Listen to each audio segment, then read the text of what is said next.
Okay, so this is a 2011 C250. C classes from 2008 to 2014. What happens when you have a bad steering lock? These are the symptoms. You stick your key in the ignition and you didn't hear that noise that you usually hear when the steering lock unlocks the steering wheel, and the steering is still locked.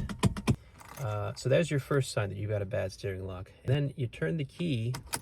That's one, that's two.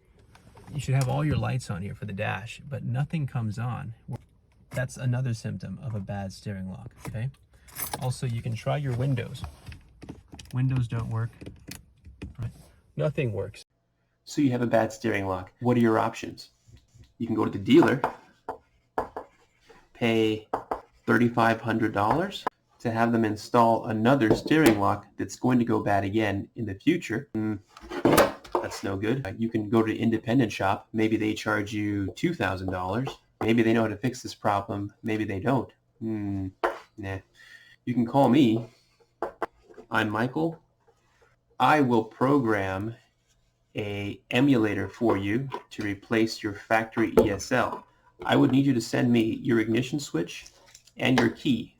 With the information in the ignition switch and key, I can program an emulator that will start your car. I can do this for $240. This is the least expensive way to get your car back on the road again and the most reliable. You can find my phone number in the description. You can call or text me. You can also find a link to my eBay listing where I offer this service. Thanks for watching.